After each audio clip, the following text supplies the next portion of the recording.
Hello? Good morning. My name is Glenn.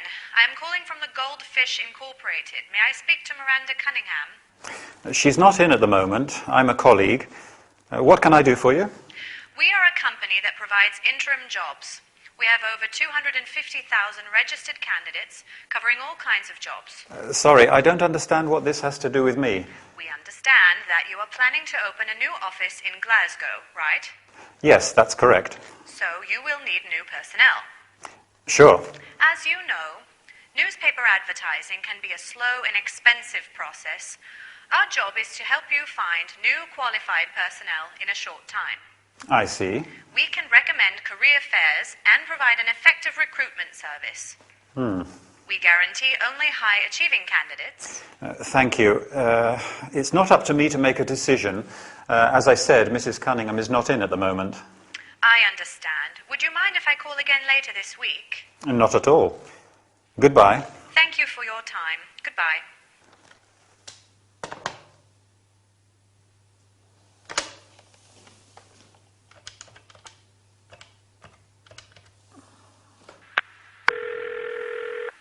Hello, the Sentinel.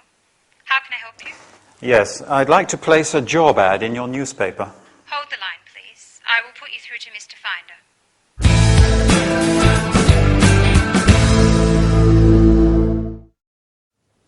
Hi, are you ready for a very useful workout? We are going to talk about selling on the phone, job offers, and so on. Quite an interesting subject, right? Today we are going to learn about specific phone language, job-related terms and verbs, offering services. Al is in Miranda's office when the phone rings. As Linda doesn't answer, he picks up the phone. Can you remember who the caller is? Glenn from the Goldfish Incorporated. She says, "Good morning, my name is Glenn. I am calling from the Goldfish Incorporated. May I speak to Miranda Cunningham?" The Goldfish Incorporated is a company that provides interim jobs. Interim jobs are temporary jobs. They have over 250,000 registered candidates covering all kinds of jobs. Many companies today require personnel on a temporary basis. Glenn is calling because she has heard that they are planning to open a new office in Glasgow. And what do you need when you start a new business somewhere? Sure. New personnel. Finding new qualified personnel may not be easy, and newspaper advertising can be a slow and expensive process. That's why the company can help you find new qualified personnel in a short time. They also recommend career fairs and provide an effective recruitment service. Have you ever heard of career fairs? A career fair or job fair is an opportunity for employers, recruiters, and potential employees to meet. As sometimes companies may find low-quality applicants, they guarantee only high-achieving candidates. High-achieving candidates means people who have a lot of potential and capabilities. As Miranda is not in, Al cannot make a decision. The employee asks, "Would you mind if I call again later this week?" Finally, she thanks him and says goodbye. "Thank you for your time. Goodbye." After that, Al decides to call a newspaper and place a job ad in a newspaper. Ad is short for advertisement. Do you think it is a good idea? While you are thinking about it, I'll be off, as our lesson is over. Keep practicing your English. Goodbye.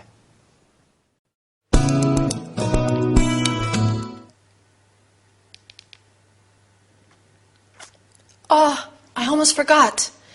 Miranda is in court and has asked me to check her emails. Okay, Miss Adams. Dear Mrs. Cunningham, I wish to inform you that another unpleasant event has occurred and, let's see, this one. Hi, Miranda. I would like to know the dates and location of the conference on bioethics and health law. Thanks a lot, Janet. Send email to Janet as soon as possible. Oh, help. I have to send an email to all the colleagues. I must tell them that there will be no internet connection from 10 to 12 today. Subject: internet connection failure. Dear colleagues, I am writing to inform you that due to technical problems, there will be no internet connection from 10 to 12 this morning. Let me apologize for the inconvenience. The IT department has guaranteed that by 12, everything will be back to normal. If you have any questions, please feel free to contact extension 335 IT Services. Thank you for your attention. Kind regards. Postscript. I know you are going to hate me. 2 hours without the internet. But it's not my fault. I am just a personal assistant, and there's nothing I can do about it. Lots of kisses. Your friend, Linda. I'm afraid I can't send it like this. Okay, let's write something serious. Miranda would kill me if I sent something like this.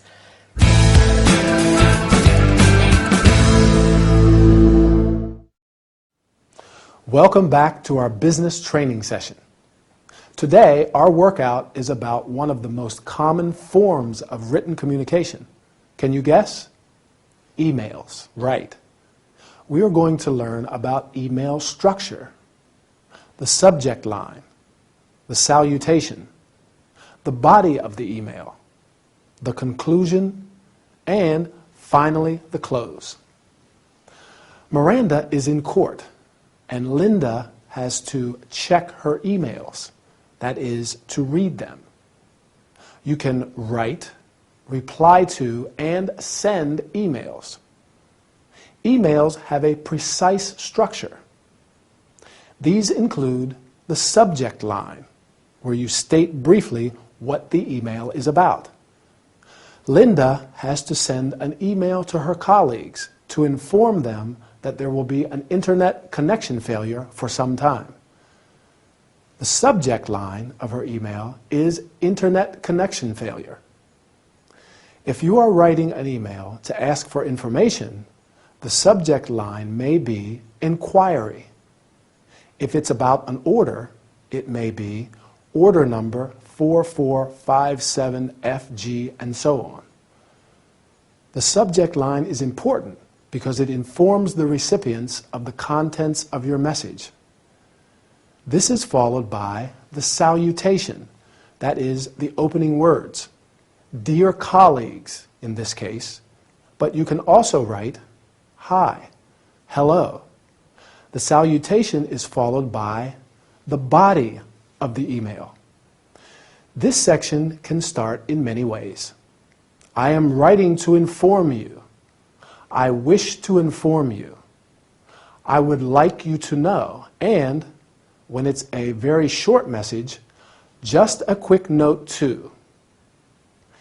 After the body of the email, there is the conclusion. Thanks for your attention. In other cases, you may use looking forward to your reply. Hope to hear from you soon. And please write soon. Finally, the close. Do you remember what Linda wrote? Kind regards. Can you think of other ways of saying that? I'll help you. Yours sincerely. Yours faithfully. All the best and best wishes. With my best wishes, I'll say goodbye now as our workout is over. I'll meet you soon for another training session. Adriana, have I told you about the photos for the magazine? What photos? What magazine? A magazine wants to take some pictures of my coffee bar for a series of articles called Secret London. Wow, that's wonderful. Yes, it is. They want to publicize the coffee bars where you can drink a cup of coffee in peace and quiet. Huh, good idea. They will use photographic models in the pictures. Imagine what great publicity it will be for my business. Indeed. Maybe it won't be so secret anymore. Maybe they will want to take pictures of me as well. They may even ask me to be in an advertisement. Why not? I'm only afraid that I won't be photogenic. Oh, I can help you if you want me to. A close friend of mine is a model. Wonderful! I would like to look charming. Oh, no problem. You can flutter your eyelashes like this. This is very appealing. Uh-huh. How can I show surprise? You can raise your eyebrows. Like this. Huh? And when I get indignant? Twitch your nose. Good.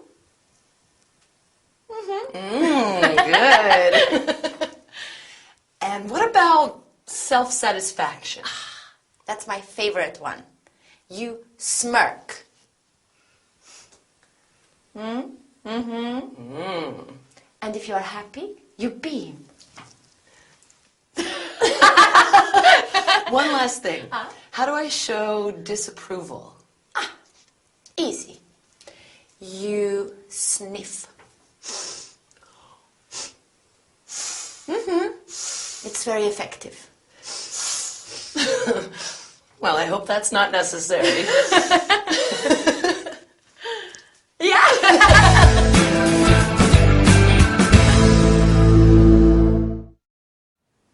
Hi, everybody. This is going to be a very special workout. Not very tiring, but extremely useful.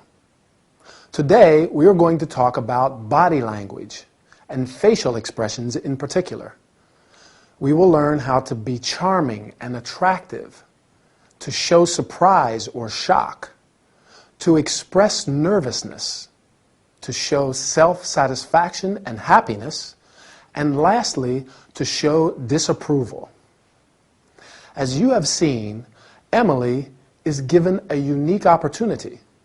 A magazine wants to publish a series of articles about Secret London, and they plan to talk about her coffee bar too.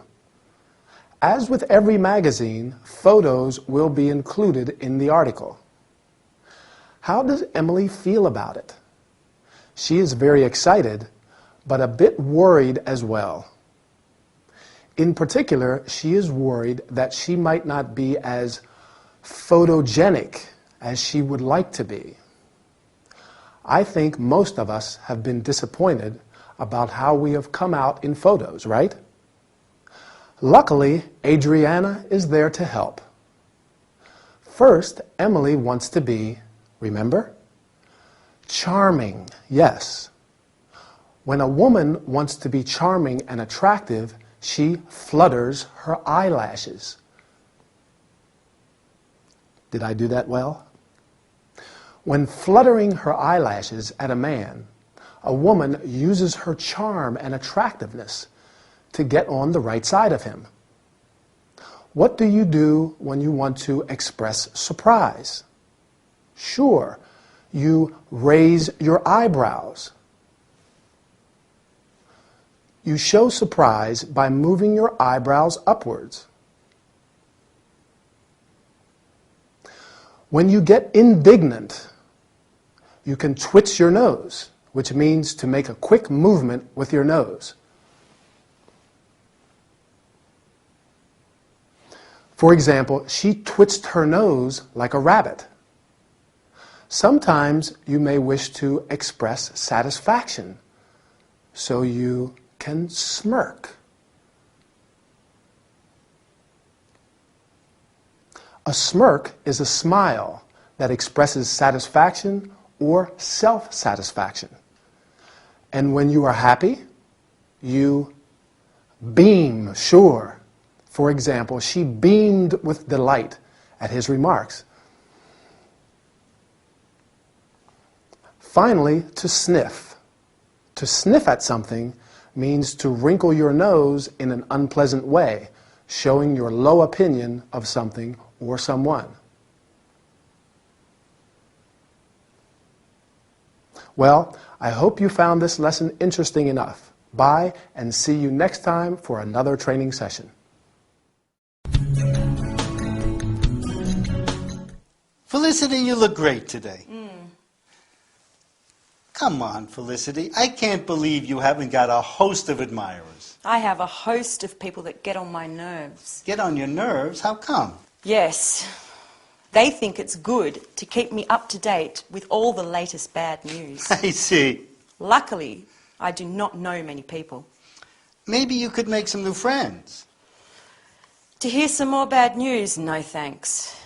Felicity, Yes. have you ever tried doing some yoga? Yoga? No. I think yoga could really help you. How?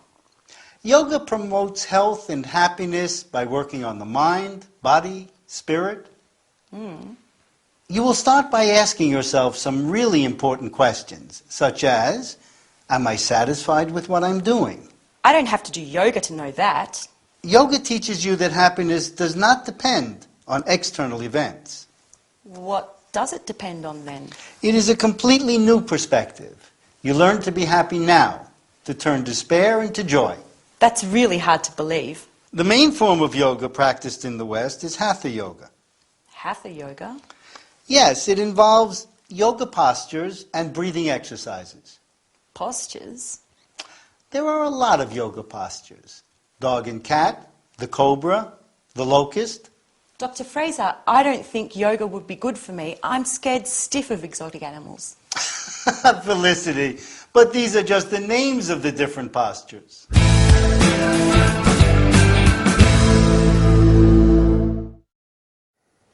Hi.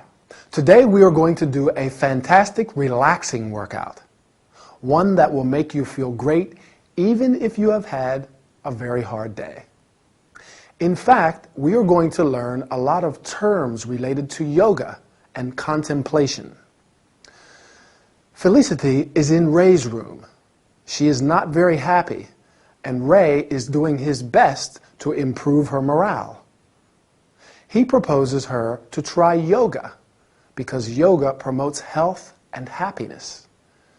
He says yoga teaches you that happiness does not depend on external events. Happiness is the feeling of being in high spirits. Synonyms of happiness include joy, great happiness, bliss, perfect happiness, and delight. That means great pleasure, satisfaction. Opposites of happiness are unhappiness, sadness, and melancholy. As you have heard, yoga enables you to turn despair into joy. Despair is a feeling of hopelessness or desperation. When you are quite happy, you can say, I am very pleased, and I am glad. When you are very happy, you can say, I am extremely happy, absolutely delighted, or absolutely thrilled. Opposites of happy are unhappy, sad, or disappointed. When you are very sad, you can be very unhappy, desperately sad, very depressed, and miserable. I would say that Felicity is desperately sad, very depressed, and miserable. Don't you agree? Yoga may be useful for her. Ray says that Hatha Yoga, the main form of yoga practiced in the West, involves yoga postures and breathing exercises. Posture means a position of the body. Breathing exercises are based on breath, the air taken into or expelled from the lungs. Ray mentions some yoga postures. Do you remember them? Right. Dog and cat, the cobra, the locust. They are simply the names of some postures, not, as Felicity thinks, real animals. I do hope you enjoyed this lesson and feel better too. Don't forget to practice your English. Bye, and see you next time. Look at the cinema listings. There are lots of nice movies showing. How do you know? I read the cinema reviews. This movie must be really unforgettable. Ah, we could go to the cinema if you want to. Why not? Today's Friday, right? Right. We better book seats then. Sure. Have you got a phone number? Let me see where this movie's showing. Here. 0871 971 5682. 0871 971 5682. 5682. How can I help you? Yes. I would like to book 2 tickets for tonight's showing. I am sorry, but I think you've got the wrong number. Oh. Okay. Bye. You must have given me the wrong number. I don't think so. You dialed the wrong number. Okay, try this one. 0871 971 5587. Okay. Thank you for calling the Apollo Leicester Square. For details about movies now showing, press 1. To book tickets, press 2. To talk to customer service, press 3. Oh, my. I hate all this. Thanks for calling the Apollo Leicester Square. Your call is in a queue. Please hold on until one of our operators is free. We are sorry to keep you waiting. Next time we go out to have pizza, okay? Pizza. Sure. This is Mary speaking. How can I help you? Yes, I want to book 2 tickets for tonight's showing at 8:30. Can you give me your name and credit card number, please? Oh, sure.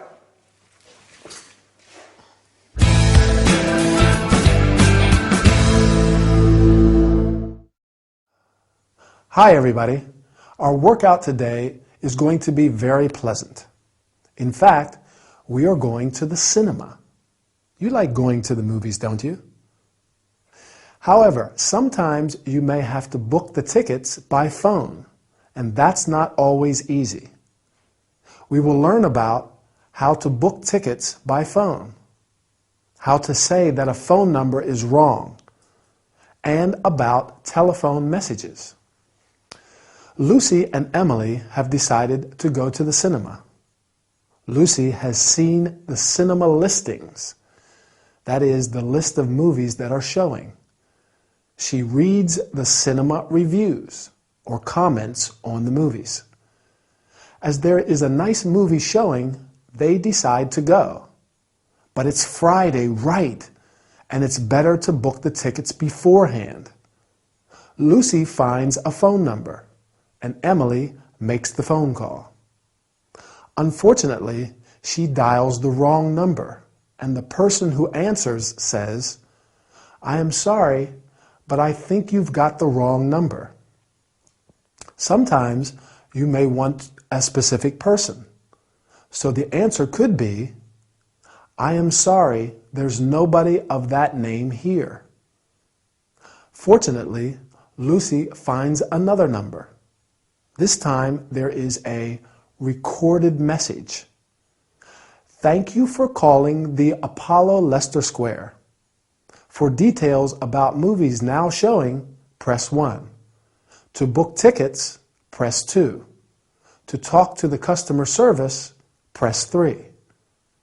Since there is not always someone on the other end, it is important to learn to understand phone messages. When Emily dials the number, there is another recorded message. Your call is in a queue. Please hold on until one of our operators is free. We are sorry to keep you waiting." You can also hear, "We are experiencing an unusual volume of calls. Please hold the line." Or, "All the lines are engaged at the moment. Your call is in a queue. Please hold on and your call will be answered as soon as possible." Finally, when she has lost all hope, Emily is able to speak to an operator and book the tickets. Obviously, if she finds her credit card, what do you think? I do hope she finds it and that they will be able to do what they have planned. By the way, I am going to the cinema too tonight. It's a very scary horror movie. I'll tell you about it next time. Bye. Would you like something to drink? Yes, sure. I'd like a natural fruit drink if possible. Gin and tonic for me. Okay. You are from Australia, right? Yes, I am. I'm going there in a couple of months. Do you have any recommendations on what I should see? Sure. I'm from Sydney. Sydney is Australia's largest city and a real cultural melting pot. Interesting. There is a lot to see, but there are some places that cannot be missed, such as the harbour, the Opera House, the historically important area of the Rocks, and the World Heritage Blue Mountains, not far from Sydney. I could lend you a travel guide of the city if you wish. That would be great. But the most important thing is not to miss a party on top of a skyscraper. The view of the city and its harbour is breathtaking. Are you ready to leave? Sure. I have even bought a new camera for the occasion. What I mean is visas, passports, insurance, and so on. Not really. It's essential to have such practical information prior to and during journeys to faraway places such as Australia. That's right.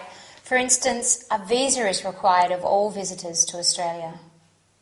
How can I obtain the visa? Oh, I can't remember. Visa regulations change from time to time, so you'd better check on the internet. What about vaccinations? There are currently no specific vaccinations required. Thank goodness. Just one last suggestion. I don't wish to be impertinent, but perhaps it would be a good idea to have a new hairdo before you leave. What? A new hairdo. I am a hairdresser, and a new hairstyle is always important before important changes and experiences. Yes! That is a great idea!